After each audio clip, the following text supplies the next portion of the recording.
साथियों नमस्कार, वंदे मातरम, जय हिंद। मैं राजू मिश्रा, किसान मजदूर जागृति मंच का संयोजक और अखंड हिंदू राष्ट्र मोर्चा का सहयोगी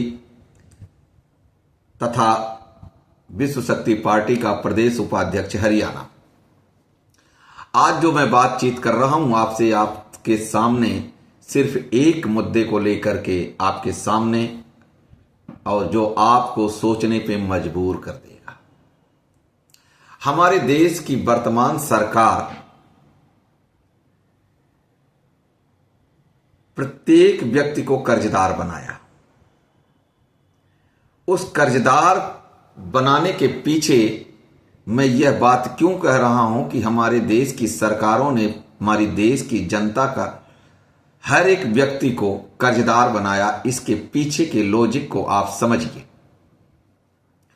वर्तमान में हमारे देश की जो सरकार है, उस सरकार को हम और आप बनाने वाले हैं, और ये सरकारें हमारे आपके हित की बात न करके ब्रिटेन में बैठे सरदामनी काइस्ट क्विस्ट और अमेरिका में बैठे जॉर्ज सोरोस के इशारे पे काम करती, और उन्हीं इशारों की देन है कि आज हमारे आपके द्वारा कुर्सी पर बैठाया हुआ व्यक्ति, चाहे वो एमपी हो, चाहे एमएलए हो, कोई सा भी हो, हमने आपने अपनी जी तोड़ मेहनत करके, सहयोग करके, सपोर्ट करके और वोट करके उनको पार्लियामेंट तक भेज दिया। लेकिन वो ऐसे गद्दार निकले कि हमें आपको फंसाने के लिए तमाम तरह के योजनाओं के रूप में एक लॉलीपॉप दे दिया, और उन योजनाओं के लॉलीपॉप के चक्कर में, या यूं के उसके चक्रव्यूह में देश की आम जनता फंस गई। और जब आम जनता फंस गई तो उनको इस कर्ज के दलदल से निकालने के बजाय बैंकों को सपोर्ट देते हुए एक से एक कड़े कानून या प्रावधान बना करके दे दिया गया कि आप इनको घर से निकालिए और इनकी संपत्ति को कब्जे में लीजिए। इसका एक जीता जाता उदाहरण है सरफेसी एक्ट। सरफेसी एक्ट के जरिए भारत के प्रत्येक कर्जदार का घर, मकान, दुकान, कुर्की नीलामी की जा रही है।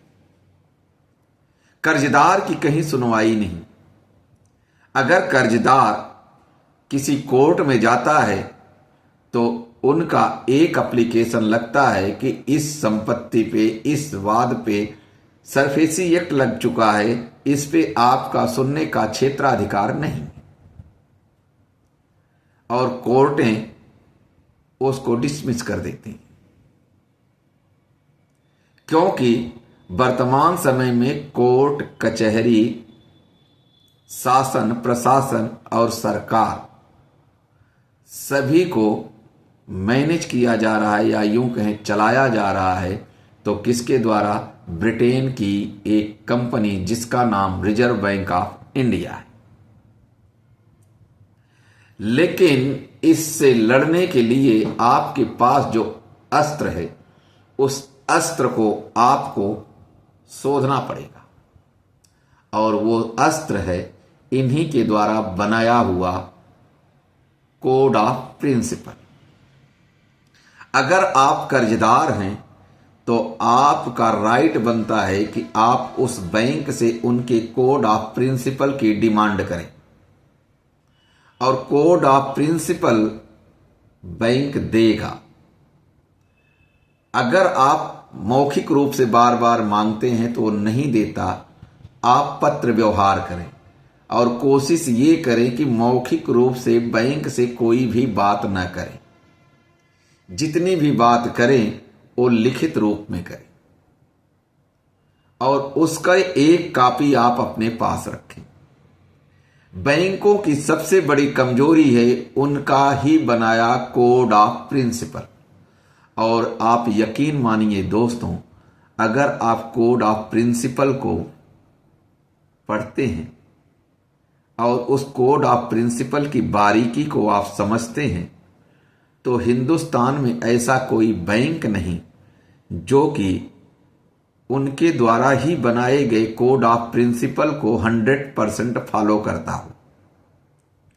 सारी बैंक, एनबीएफसी कंपनियां, फाइनेंस कंपनी या प्राइवेट बैंक या पब्लिक सेक्टर के बैंक, सभी के सभी कोड ऑफ प्रिंसिपल का 40 से 45% पालना करते हैं।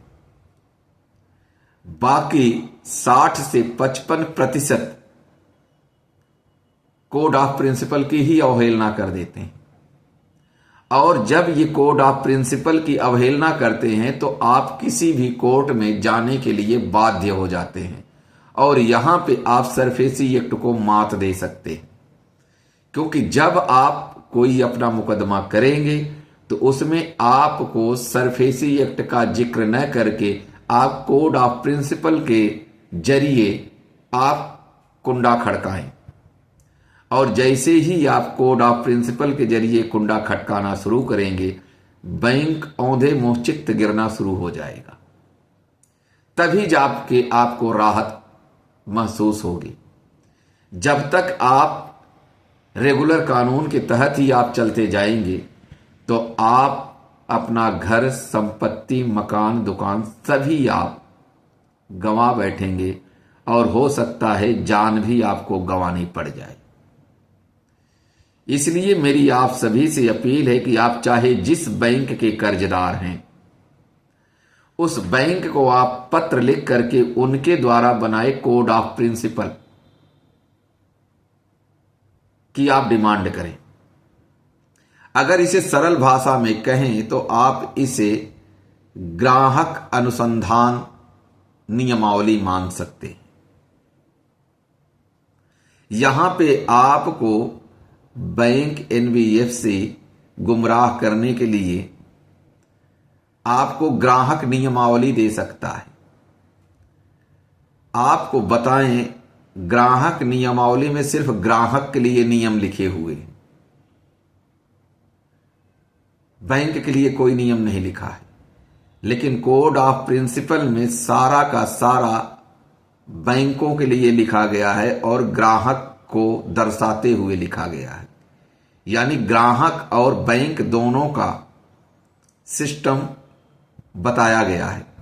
और जब आप कोड ऑफ प्रिंसिपल को बारीकी से रीड करेंगे, और यहां पे सबसे मजे की बात यह है कि कोड ऑफ प्रिंसिपल आपको आपके स्थानीय भाषा में मिलेगी।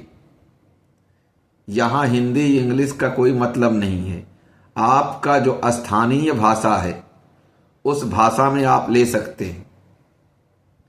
और बैंक आपको मजबूर होगी, अगर आपको कोड ऑफ प्रिंसिपल आपके पत्र पे नहीं देती है, आपके मांगे जाने पर नहीं देती है, तो आप इसकी शिकायत रिटर्न में आरबीआई को करें। आरबीआई उनको बोलेगा आपको देने के लिए, आपको देंगे 100%, क्योंकि वो कोड ऑफ प्रिंसिपल आपके लिए बनाया गया है।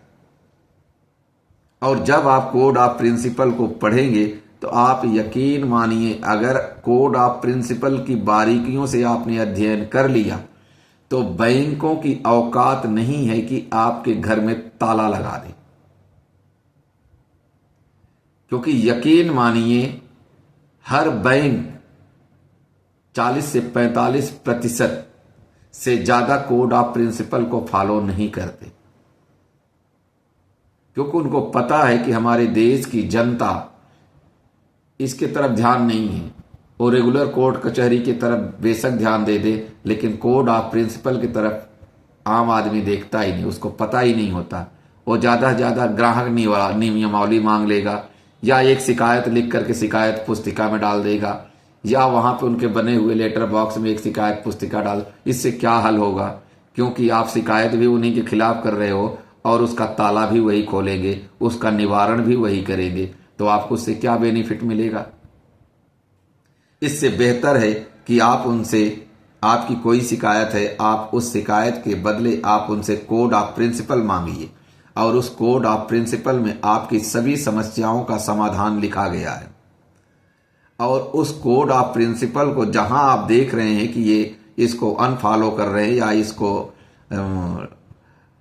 वो नज़रअंदाज कर रहे हैं, इग्नोर कर रहे हैं, उसे आप अंडरलाइन करते जाइए और फिर बनाइए आप इनका सिस्टम। देखिए कैसे मोर बन के नाचते हैं आपके सामने। इसके अतिरिक्त आपके पास सरफेसी एक्ट से लड़ने के लिए कोई अस्त्र नहीं है। सबसे बड़ा अस्त्र आपके पास कोड ऑफ प्रिंसिपल है, और जब कोड ऑफ प्रिंसिपल को आप पढ़ेंगे तो आपको अगली रास्ता, अगला लाइन, अगला ट्रैक आपको अपने आप दिखता चला जाएगा। तो उम्मीद है कि इस कुर्की तालाबंदी से बचने के लिए आप कोड ऑफ प्रिंसिपल का जरूर अध्ययन करेंगे और अपनी कुर्की बचाने में कामयाब होंगे। तो इसी के साथ दोस्तों आज बस इतना ही। वीडियो काफ़ी लंबी हो गई, पर वीडियो आप पूरा देखें। और अगर आपने हमारा चैनल नहीं सब्सक्राइब किया है तो सब्सक्राइब कर लें।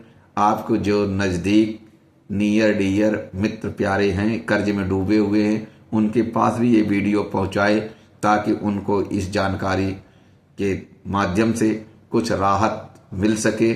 और आप अगर हमारे किसान मजदूर जागृति मंच से जुड़ना चाहते हैं तो आप 94 684 77 951 पे व्हाट्सएप मैसेज करें। और आप किसान मजदूर जागृति मंच के नाम पे हमारा पेज है फेसबुक पे, आप उसे फॉलो कर लें। इसी के साथ दोस्तों जय हिंद, वंदे मातरम।